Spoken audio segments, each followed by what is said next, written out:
네, 감사합니다. 하나님의 말씀 마태복음 3장입니다. 신약 성경 마태복음 3장.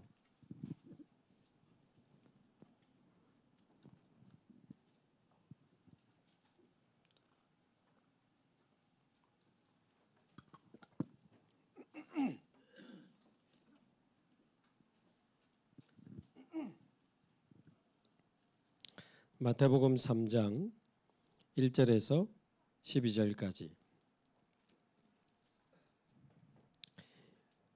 이제 예수님이 탄생하시고 이제 본격적인 공생의 사역을 시작하기 전에 세례 요한이 이제 나타나서 예수님의 길을 예비하고 또 예수님에게 세례를 행하는 장면이 이제 나옵니다. 3장 1절에서 12절까지 함께 봉독하겠습니다. 그때에 세례 요한이 이르러 유대 광야에서 전파하여 말하되 회개하라 천국이 가까이 왔느니라 하였으니 그는 선지자 이사야를 통하여 말씀하신 자라. 일러스되 광야에 외치는 자의 소리가 있어 이르되 너희는 주의 길을 준비하라 그가 오실 길을 곧게 하라 하였느니라. 이 요한은 낙타털 옷을 입고 허리에 가죽띠를 띠고 음식은 메뚜기와 석청이었더라. 이때에 예루살렘과 온 유대와 요단강 사방에서 다 그에게 나아와 자기들의 죄를 자복하고 요단강에서 그에게 세례를 받더니 요한이 많은 바리새인들과 사두개인들이 세례 베푸는 대로 오는 것을 보고 이르되 독사의 자식들아 누가 너희를 가르쳐 임박한 진노를 피하라 하더냐. 그러므로 회개에 합당한 열매를 맺고 속으로 아브라함이 우리 조상이라고 생각하지 말라. 내가 너희에게 이르노니 하나님이 능히 이 돌들로도 아브라함의 자손이 되게 하시리라. 이미 도끼가 나무 뿌리에 놓였으니 좋은 열매를 맺지 아니하는 나무마다 찍혀 불에 던져지리라. 나는 너희로 회개하게 하기 위하여 물로 세례를 베풀거니와 내 뒤에 오시는 이는 나보다 능력이 많으시니 나는 그의 신을 들기도 감당하지 못하겠노라. 그는 성령과 불로 너희에게 세례를 베푸실 것이요 손에 키를 들고 자기의 타작마당을 정하게 하사 알곡은 모아 곳간에 들이고 죽정이는 꺼지지 않는 불에 태우시리라. 아멘.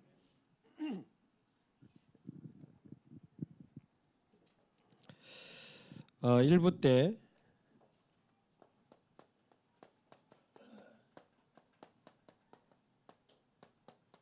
대적의 성문을 차지하리라 이런 말씀을 주셨습니다. 아브라함뿐만 아니고 저와 여러분에게도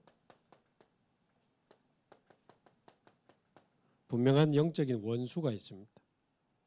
인류의 원수 사단에 대해서 이렇게 정확하게 정체를 폭로한 책은 성경밖에 없습니다. 그래서 성경이 그렇게도 중요한 거죠. 12가지 전략으로 모든 사람, 모든 가정, 모든 나라를 완전히 지금 무너뜨리고 있는 인류의 원수의 사단, 그 사단의 성. 자, 그런데 현장에 있는 이 사단의 성을 무너뜨리기 전에 내 안에 있는 이 대적의 성, 그 대적의 성문을 우리가 빨리 얻어야 됩니다. 어떻게 말입니까? 그리스도 아니면 대적의 성을 무너뜨릴 수가 없죠. 하나님이 보내신 영세전 그리스도, 십자가에 죽으신 그리스도. 그 모리아산에서 아브라함이 이삭을 진짜 바치려고 한 거 아닙니까? 진짜 찌르려고 했거든요. 근데 하나님이 주의 사자를 보내서 말렸죠. 아브라함아, 아브라함아. 왜 말렸을까요? 진짜 아브라함은 죽이고 하나님 다시 살려서 언약 이루어갈 수도 있잖아요. 근데 하나님이 급하게 말렸어요. 아브라함아, 아브라함아. 왜 말렸을까요?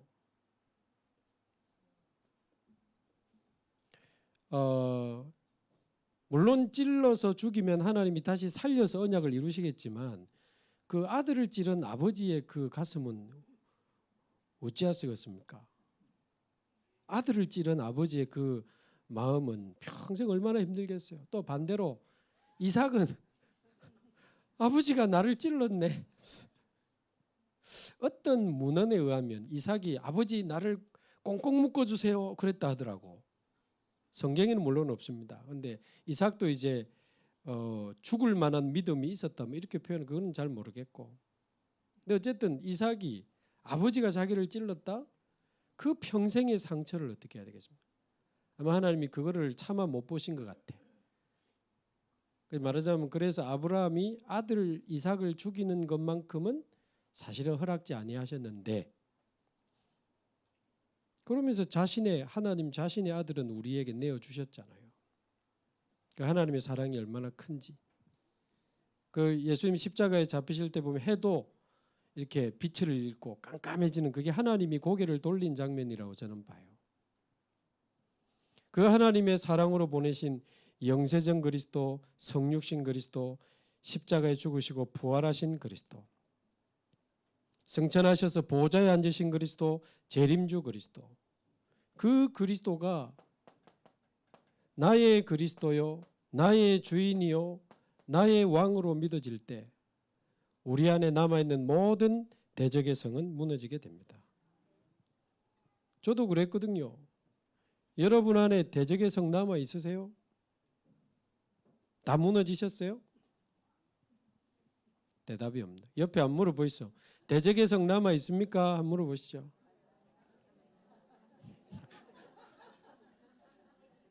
뭐 하노?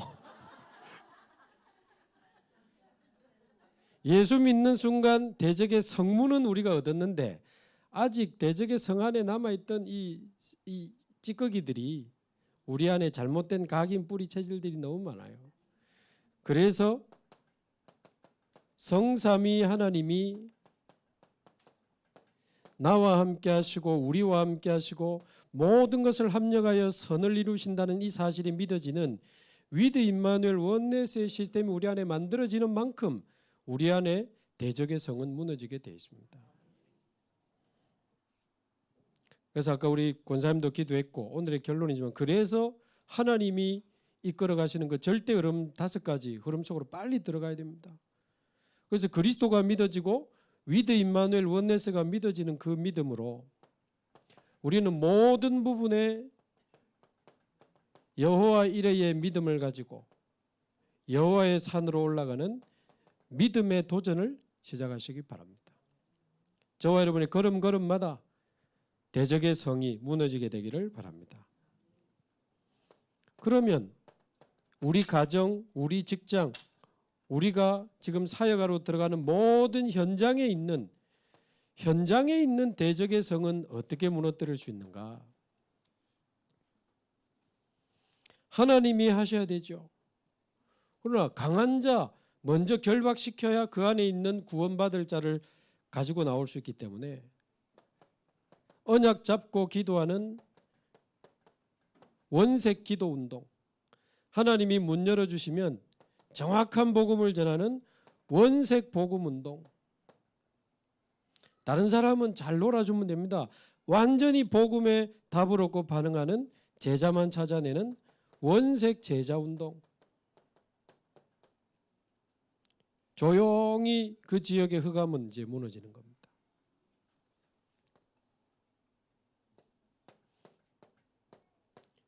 237 나라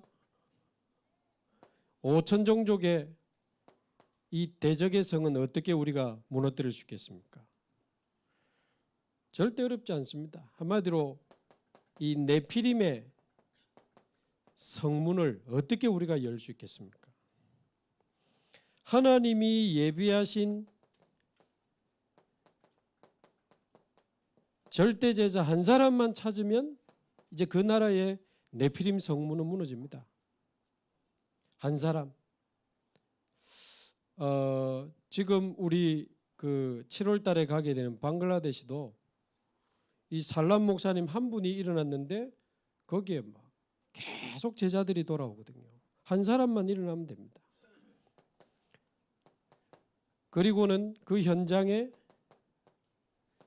절대 시스템 세우고 우리가 지속적인 말씀 운동을 벌인다면 계속해서 흑암의 성은, 네피림의 성은 계속 무너지게 되는 거죠. 제가 오늘 가게 되는 그 탄자니아에도 한 7, 8년 됐을까요? 거기 계신 선교사님과 함께 완전 집중해서 복음 전하는 전도자를 훈련시키는 이제 안류 신학교를 하나 세웠는데 거기서 많은 전도자들이 일어나서 아프리카 전역에 중요한 전도 운동을 일으키고 있습니다. 그러니까 시스템 하나 세우는 게 얼마나 중요한지 모릅니다. 우리 렘넌트들이 또 절대 제자로 일어나서 렘넌트 선교사로 파송되는 그날 정치, 경제, 문화, 교육, 언론, 법조 이런 데로 우리 렘넌트 선교사들이 막 들어가야 됩니다. 그래야 사단에게 빼앗긴 이 네피림 성문을 열고 네피림 성을 우리가 완전히 정복하게 될 줄로 믿습니다. 자, 그러면 오늘 2부 예배 때 마태복음을 보면서 이제 오늘 세례 요한에 대한 내용이 나오는데요.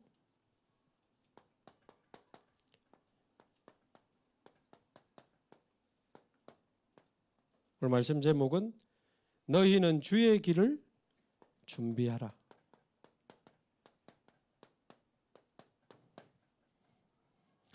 예수님이 태어났을 때 한 세 종류의 사람이 있었던 것 같아요. 첫 번째는 그 들에서 양치던 목자들이나 동방 박사들처럼 경배하고 그냥 가는 사람들이 있었고요. 경배하고 갔어요. 그러나 두 번째는 이 그 그리스도를 죽이려고 했던 헤롯 왕과 대제사장 서기관들이 있거든요. 읽어보면 그냥 경배만 하고 간 사람이 있고 그리스도를 죽이려고 한 사람이 있고 이제 본격적인 이 그리스도의 사역의 그 길을 준비한 사람들이 있습니다. 그렇다면 굉장히 중요한 이제 구분이 되는데 그 대표적인 인물이 오늘 세례 요한이죠.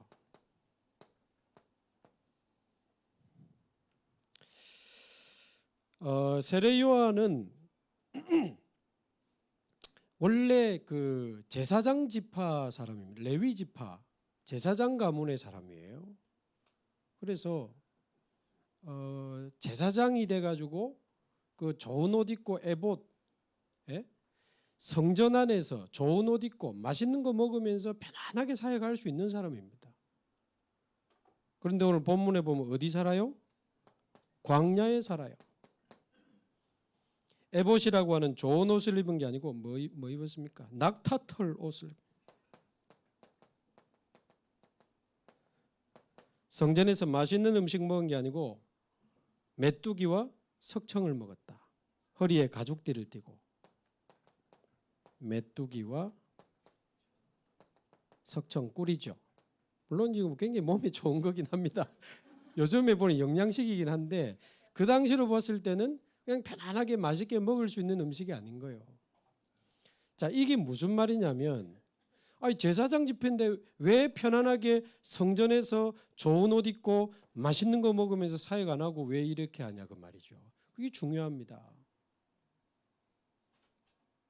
그래서 여기서 회개하라 천국이 가까이 왔느니라 이제 복음을 선포하는데 그거 봤죠? 7절에 바리새인과 많은 사람들이 지금 세례를 받으러 5절 6절에 보면 세례 받으러 나오거든요. 자기 죄를 자복하고 요단강에 세례를 받아요. 그런데 7절에 바리새인과 사두개인들이 세례 받는 데로 오는 것을 보고는 이 독사의 자식들아 누가 너희를 가르쳐 임박한 진노를 굉장히 막 화를 내잖아요. 그러면서 속으로 아브라함이 우리 조상이라 하지 마라. 하나님이 원하시면 이 돌들을 가지고도 아브라함 조상 만들 수 있어. 그런 껍데기 가지고 지금 그 많은 권력과 부귀영화를 누리면서 그러나 복음이 사라져버린 이스라엘을 보면서 이 세례 요한은 굉장한 지금 이 마음의 사명을 가지고 지금 이렇게 하는 겁니다. 말하자면 누릴 수 있지만 이스라엘이 지금 복음이 사라지고 오늘날도 마찬가지지요. 교회가 무너지고 현장에 말씀 운동이 끊어져 가지고 현장에는 막 정신병, 폭력, 중독, 자살, 재앙이 막 넘쳐나고,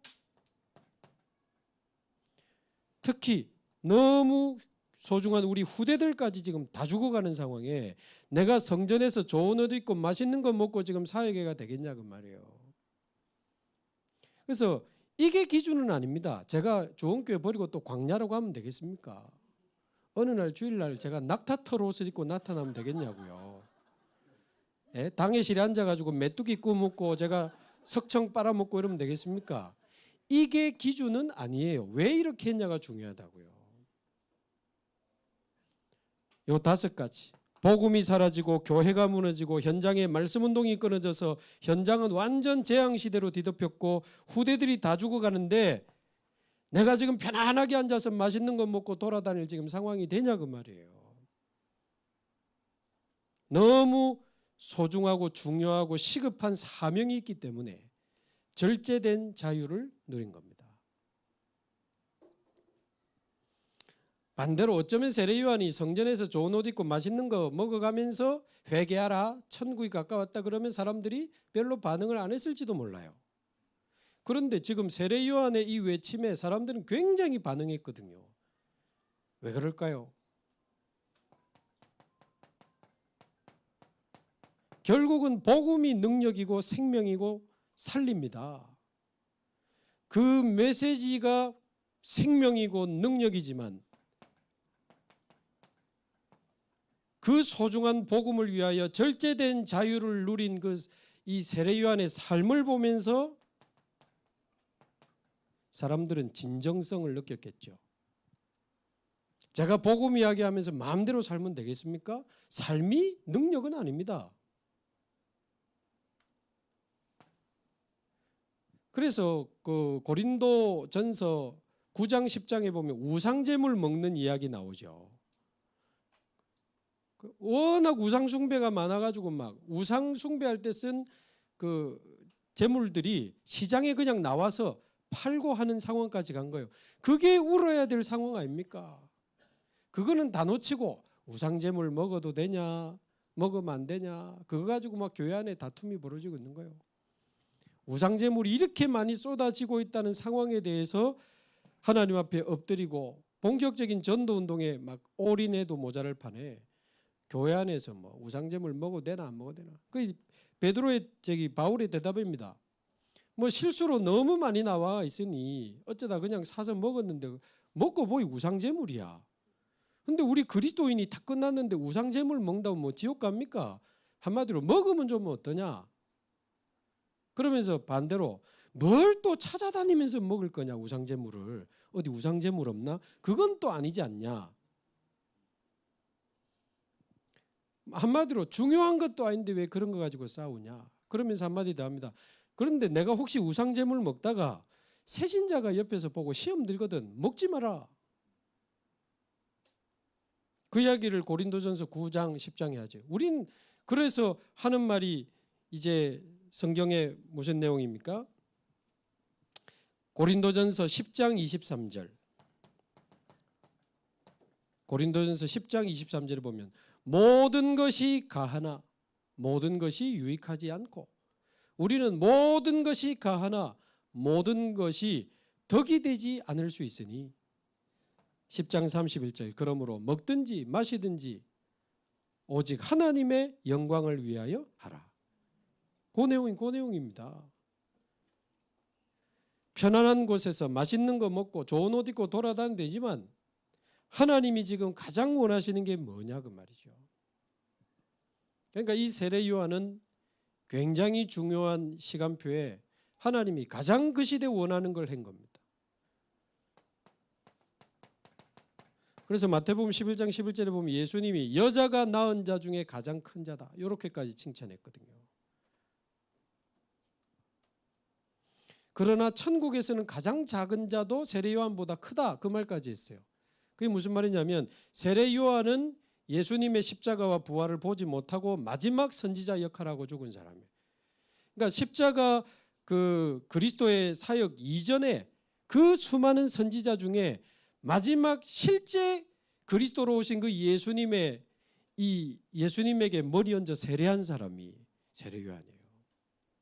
그러니까 예수님의 그 십자가 이전에 여자가 낳은 자 중에는 가장 큰 자라고 볼 수 있는 거예요. 예수님 그래 칭찬한 거예요. 그 말은 하나님의 시간표 속에 가장 중요한 시간표에 가장 중요한 사명을 감당했던 사람이니까.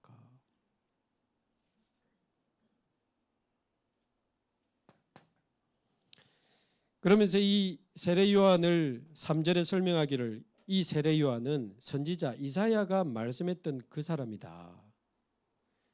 이사야 선지자 뭐라고 했습니까? 광야에 외치는 자의 소리가 있으니. 이 세례 요한이 광야에서 외치는 자의 소리 이렇게 불렀습니다. 복음 없이 무너져가는 이 황폐한 땅에 저와 여러분도 외치는 자의 소리가 되기를 바랍니다. 그러면서 너희는 주의 길을 준비하라. 그가 오실 길을 곧게 하라. 말하자면 이 세례 요한이 광야에 외치는 자의 소리요 주의 길을 준비하는 자다. 이렇게 돼 있단 말이에요. 그러니까 지금 우리가 마태복음을 통해서 제자의 길을 찾아가고 있는데 이런 의미에서 보면 우리가 뭐 하면 뭘 얼마나 하겠습니까?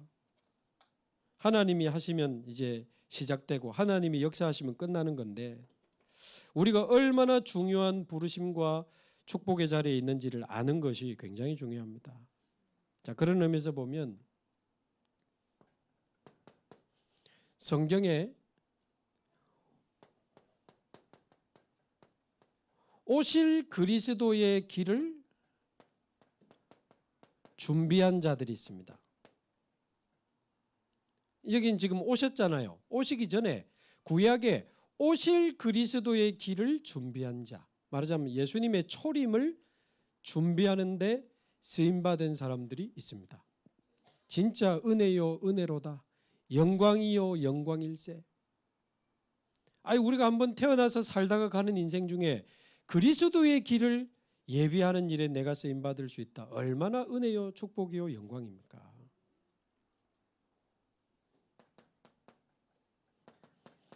창세기 3장 15절에 여자의 후손의 언약을 붙잡고 뱀의 면이 사단의 권세를 꺾으실 그리스도를 기다린 아담.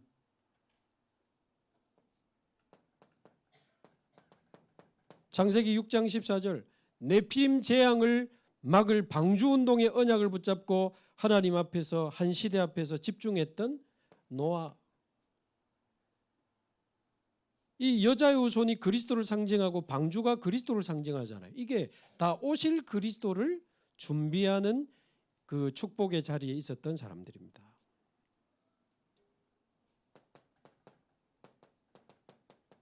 우리 지금 계속 읽고 있는 창세기 12장 1절에서 3절 가나안 땅의 언약을 붙잡고 가나안 땅으로 갔던 아브라함.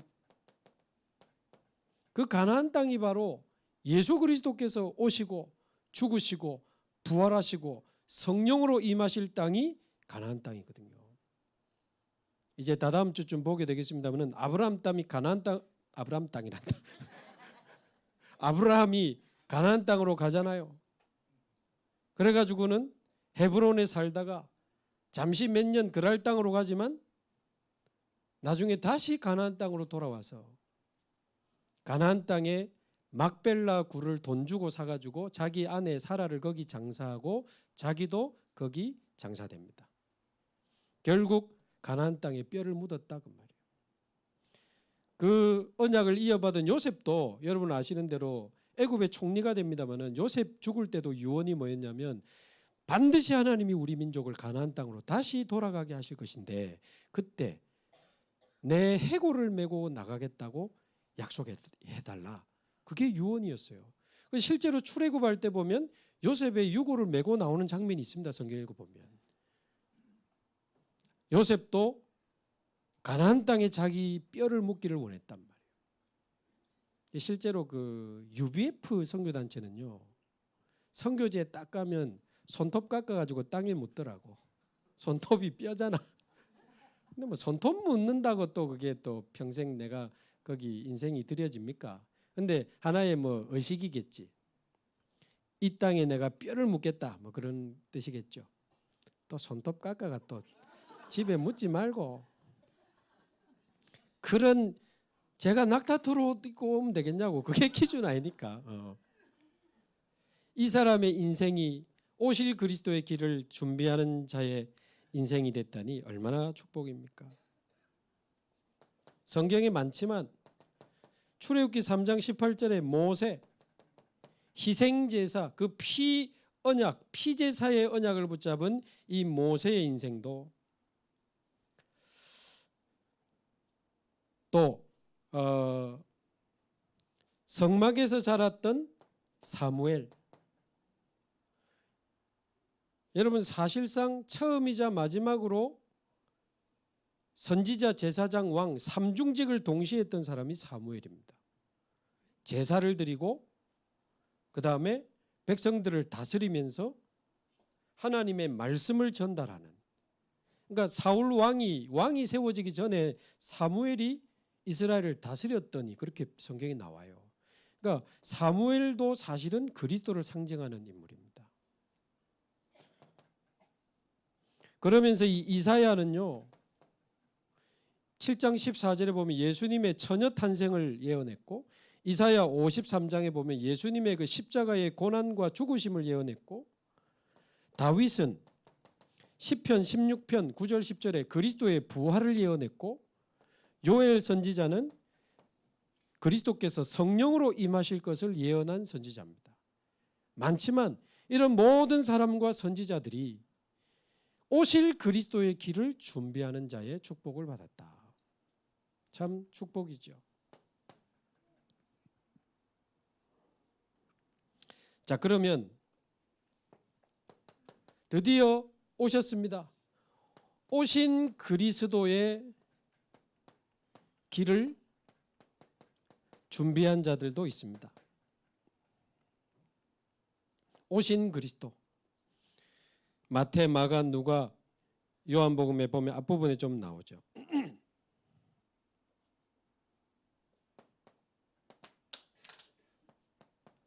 누가복음 1장에 보면, 이번 주 좀 시간 내시면 시간 내서 한번 누가복음 1장 한번 읽어보세요. 사가랴와 엘리사벳이라고 하는 사람에 대한 이야기가 나옵니다. 갑자기 예수님에 대한 책인데, 이 사가랴도 제사장입니다. 이 엘리사벳도 아론의 자손이니까 둘 다 레위 지파고 제사장 가문이에요. 그런데 드디어 이제 그리스도께서 오시는데, 그 이전에 이 사가랴와 엘리사벳에게 주의 천사가 나타나서, 엘리사벳이 나이가 많아요. 그런데 아들을 주겠다고 약속하시고, 그 아이가 잉태되게 되는데 그 아이가 누굽니까? 세례 요한입니다. 이 부부에게 하나님이 세례 요한을 잉태하게 하시는데, 그리고는 약혼식만 하고 아직 한 번도 가까이 하지 않은 요셉과 마리아의 결혼을 하나님이 쭉 인도하시는 중에 마리아에게 또 나타나시잖아요. 그래서 지난주 말씀드린 것처럼 지극히 크신 능력이 너를 덮고 성령이 네게 역사하시면 네게서 아들이 태어날 것이요 하나님의 아들이라 일컬음을 받게 될 것이다. 1장 38절 주의 여종이 오니 말씀대로 내게 이루어지이다. 그 장면 있죠. 그거 딱 끝나고는 여기 누가복음 1장 읽어보면 그 이야기할 때, 아니 너희 친척 중에 엘리사벳도 아기를 못 낳는데 지금 아기를 가져서 5개월이 됐지 않냐. 그 이야기를 이제 처음 듣게 된 거예요. 왜? 엘리사벳이 감추고 있었거든요. 나이가 많아서 이제 임신한. 근데 그걸 듣고는 주의 여종이 오니 말씀대로 내게 이루어지이다 하고는 천사가 떠나가자마자 누구를 찾아갑니까? 엘리사벳을 찾아가는 장면이 나옵니다. 근데 엘리사벳 안에 있던 이 세례 요한은 특별한 은혜죠. 태중에서부터 성령 충만했더라 그랬거든요. 이건 특별한 은혜예요. 근데 예수님을 임신한 마리아가 세례 요한을 임신한 엘리사벳을 찾아오니 성경에 보면 엘리사벳 뱃속에 있는 아기가 너무 기뻐서 뛰어놀더라 그랬습니다. 주를 임신한 자가 오니 내 아이가 뱃속에서 뛰어노는구나.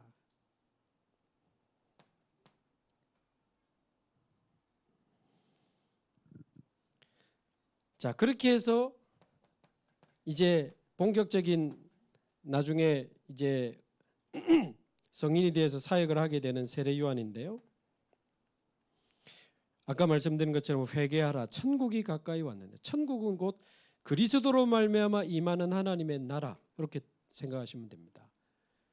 천국이 왔다? 그리스도께서 오셨잖아요. 그리스도로 말미암아 우리 안에 임하는 하나님 나라가 천국입니다. 자, 그렇게 이야기를 하는데 드디어 예수님이 세례를 받으러 오시죠. 다음 주에 이제 보게 되겠지만 예수님이 세례를 받으러 오니까 세례 요한이 알아본 겁니다. 나는 당신의 신발끈도 내가 맬 수 없는 자인데 내가 어떻게 당신에게 세례를 주겠냐. 세례를 거부해요. 내가 어떻게 그리스도를 세례를 줄 수 있겠냐. 이때 유명한 대답을 주님이 하시죠. 마태복음 3장 15절.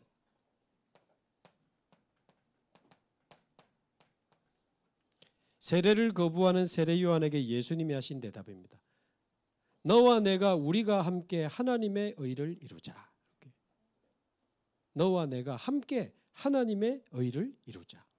사실 예수님 세례 안 받아도 되는 분이잖아요. 그런데 나중에 다음 주부터 말씀드리겠습니다. 우리가 걸어가야 할 제자의 길을 그대로 보여주신 분이 예수님이에요. 첫 번째 예수님은 배우고 닮아야 될 분이 아니고 만나고 함께 해야 될 분입니다. 그러나 그 다음에는 배우고 따라가야 될 분이에요. 그래서 예수님이 우리가 걸어가야 할 제자의 길을 두고 그대로 그 길을 걸어가셨어요. 예수님이 직접 세례 받으시고 그 다음에 광야로 가서 집중하면서 사단의 흑암 세력부터 꺾고 본격적으로 제자 찾아서 본격적인 전도 운동하시거든요. 그러니까 하나님의 의를 이루기 위하여 예수님이 세례를 받으셨는데 예수님에게 세례를 베푼 자 얼마나 은혜고 영광입니까? 뿐만 아니라 3년간 함께했던 제자들 비록 동기 가득하고 예수님 잡히실 때 다 도망가는 그런 조금 아직 상태가 시시하고 그랬지만 3년 동안 예수님과 함께하면서 많은 말씀과 역사를 이루는 오신 그리스도의 길을 준비하고 이루어가는 자의 축복을 받았죠. 그러나 안타깝게 반대로 가룟 유다 같은 경우는 분명히 예수님이 그리스도 완성하시려면 십자가에 잡히시고 고난받고 죽으셔야 되니까 누군가는 신고해야 되고 누군가는 잡아가야 되고 누군가는 죽여야 돼. 그런데 거기에 딱 걸린 사람이 가룟 유다입니다. 예수님 뭐라고 하죠? 차라리 네가 나지 않았으면 좋았을 뻔했다 그랬어요. 오신 그리스도의 길을 준비하긴 했는데 예수님을 죽이는 일에 준비하고 쓰임받았다 그 말이에요. 참 얼마나 비참해. 결국 자살하잖아요. 가룟 유다. 마태복음 27장 25절 이 빌라도가요 절기 때 한 명 풀어주는 그게 있기 때문에 강도 바라바하고 지금 예수님 2명 중에 누구 풀어줄까 하면은 그래도 예수님이 좀 안 낫겠나. 예수 풀어주라 할 줄 알았는데 강도 바라바를 풀어주고 예수를 죽이라 십자가에 못 박으라. 그 빌라도도 여기에 지금 쓰임받은 재판관이기도 하고. 그래서 그때 이스라엘 사람들이 했던 이야기 아닙니까? 그 핏값을 우리와 우리 자손에게 돌리라. 그 무서운 말을 하면서까지 그리스도의 그 십자가의 길을 준비하는 일에 쓰임받았던 그 외치는 자. 세례 요한 같은 그 복음을 외치는 자가 아니고 예수님을 죽이라고 외치는 그 안타까운 인생, 후손까지 저주를 받게 되고 얼마나 비참합니까? 그래가지고 예수님 십자가 지러 가시잖아요. 성경 읽어보면 예수님이 너무 채찍에 맞고 여러분 아시잖아요. 그 채찍이 그 쇠조각이나 짐승 뼈조각 이런 거를 채찍에 딱 박아가지고 때리기 때문에 쫙 하면 몸에 쫙 감기잖아요. 그 상태에서 땡긴다 안 합니까?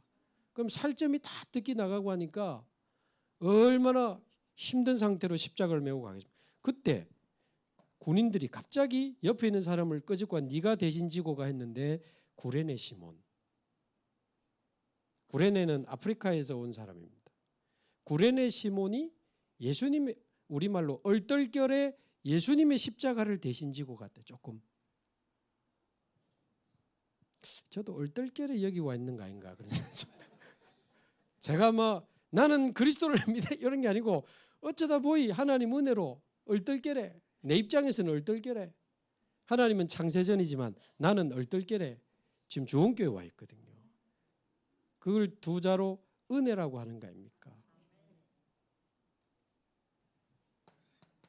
그래 결국 예수님이 죽으시는데 아리마대 요셉이라고 하는 사람이 얼떨결이 아니고 담대하게 본디오 빌라도에게 가서 예수님의 시체를 달라고 요구합니다.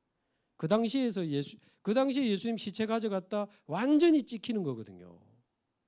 지금 죽였는데 시체를 받아가서 장례식을 치르기 위해서 빌라도에게 시체를 받아간 사람이 아리마대 요셉입니다. 부자라고 돼 있고 예수님의 제자라고 성경 기록하고 있고 자기를 위하여 판 그 갈보리산 안에 자기를 위하여 판 새 무덤에 예수님을 장사 지냈더라. 성경에 보면 요한복음 3장에 나오는 니고데모도 같이 장례식을 치렀다고 나옵니다. 숨은 제자였다고 보죠. 자, 이렇게 되니까 그럼 이제 마지막 세 번째가 뭡니까?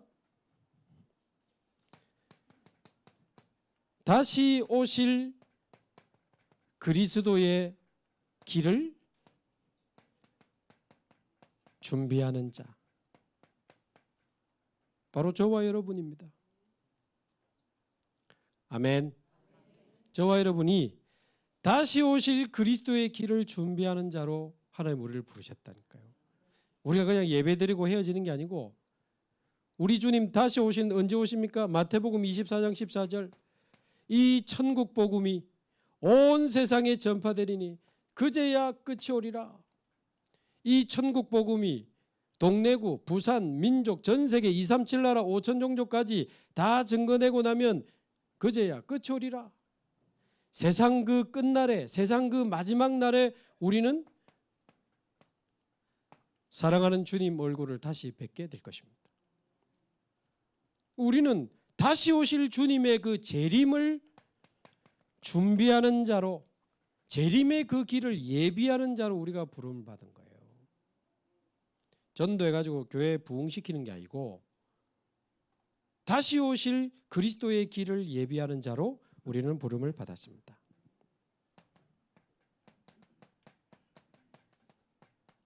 그 스타트가 사도행전 1장 14절 사람들이죠.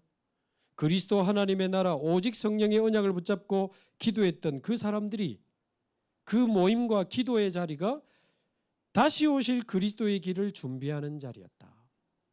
우리 예배도 마찬가지입니다. 우리 수요 예배도 마찬가지, 우리 금요 기도회도 마찬가지, 우리 새벽 기도회도 마찬가지입니다.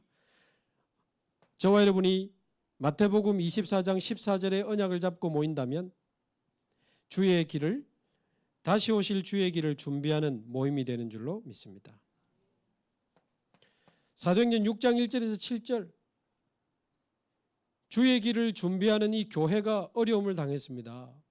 히브리파 헬라파 막 갈등이 벌어지고 교회 안에 막 시끄럽습니다. 싸움이 벌어져가지고 조용히 교회 안의 문제를 끝내고 현장에 전도하러 갔던 7 집사,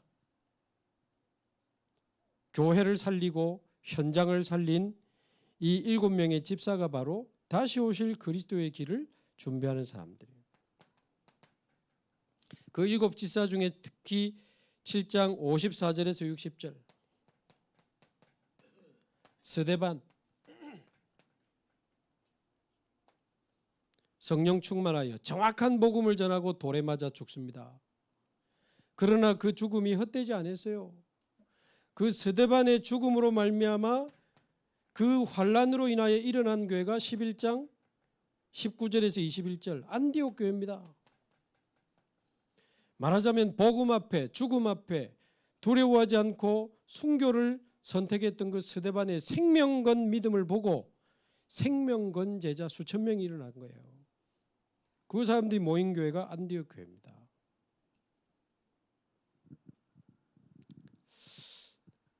언제 한번 뭐 우리 가을이나 우리 어르신들하고 같이 가든지 가까우니까 진해에 우리 그 한번 벚꽃도 보든지. 아, 가을에 벚꽃이 안 나옵니까? 봄에. 왜냐하면 이제 벚꽃 보러 가자는 게 아니고 거기 보면 주기철 목사님 그 순교자 기념관이 있거든요. 좀 그런 데는 우리 어르신들 소풍도 갈 겸 저도 한번 가봤었는데 쭉 보고 영상도 보고 자료도 보고 조금 우리 믿음의 이 복음을 지키기 위해 자기 목숨까지 버렸던 신앙의 선배들의 신앙을 좀 배워야 되지 않겠나. 네, 너무 우리가 편안하게 누리고 있는데 낙타털 옷 입고 가든지 좀 우리 마음을 좀 다잡는 그런 기회도 있으면 좋겠다. 가을에 뭐 꼭 벚꽃 아니에요. 벚꽃 때는 복잡하잖아요. 좀 이렇게 풍경 보고 맛있는 거 먹고 진해해봐야 얼마 안 걸리고 지금. 그런데 조금 갔다 오면 좋지 않겠나. 좀 젊은 분도 좀 많이 남은 분도 같이 가도 괜찮고. 그랬다랍니까 유 목사님 그 옛날에 공산주의 북한 쳐들어와 가지고 십자가에 총 들고 예수님 사진도 아니지만 그림 걸어놓고 그림 눕혀놓고 예수님 그 그림에 침 뱉고 지나가면 살리주고 침 안 뱉으면 죽인다니까. 목사님도 퇴하고 권사님도 퇴하고 장로님도 퇴하고 얼마 안 남은 90 넘은 할머니도 퇴하고 유 목사님만 뺨이라도 한 대 때리고 죽을쁘지 뭐 그래 표현을 했지만 그래서 우리가 얼마나 영광스러운 길을 걸어가는지 행복하고 너무나 영광스러운 길이죠. 저도 이제 오늘 가면 뭐 보니까 지난번 미국에 한 12시간이 조금 허리에 조금 무리가 왔었는데 이번엔 22시간입니다. 그래서 기도해 주시고 허리 그 갖고 갑니다. 그리고 기도도 해야 되고. 근데 뭐 좀 무리는 될 수 있겠으나 너무 기쁘고 행복한 거 있죠. 그러니까 아프리카 사명자들에게 복음 전하러 갈 수 있다는 게. 여러분 그 가면 뭐 곰도 아니고 뭐 사자도 없고 낙타도 없고 뭐 호랑이도 없고 한참 가야 있습니다. 아 목사님 좋겠다. 아프리카 가면 사자도 보고 뭐 사자 없어요.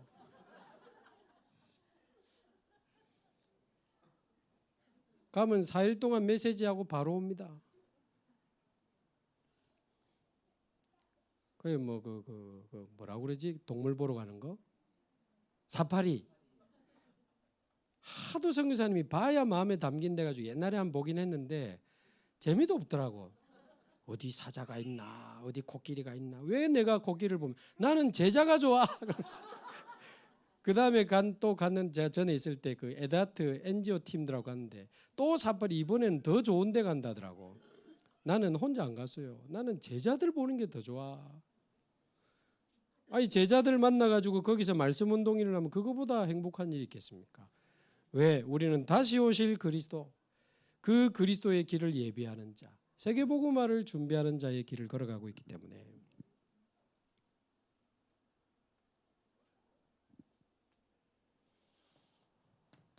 요 중간에 이 핍박자 사울이 전도자 바울로 막 바뀌잖아요. 그게 다 주의 길을 예비하는 자들이었습니다. 그래서 사도행전 13장, 16장, 19장에 그 나오는 바울 전도팀이 아니고 다시 오실 그리스도의 길을 준비하는 전도팀. 얼마나 영광스럽습니까? 우리 화요 우리 좋은교회 캠프팀도 캠프하는 팀이 아니고 다시 오실 그리스도의 길을 준비하는 캠프팀. 여러분의 발걸음에 주의 재림이 앞당겨지는 겁니다. 여러분의 발걸음을 통해서 복음이 증거되고 하나님 나라가 이 땅에 이루어지면 우리 주님 얼굴을 보는 그날이 이제 다가오는 거예요.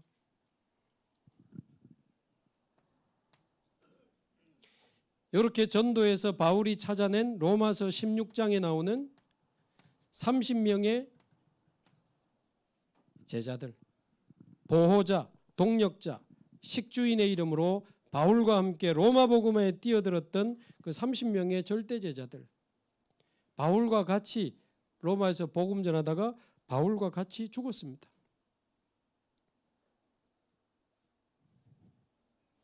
같이 가재도 안 가고.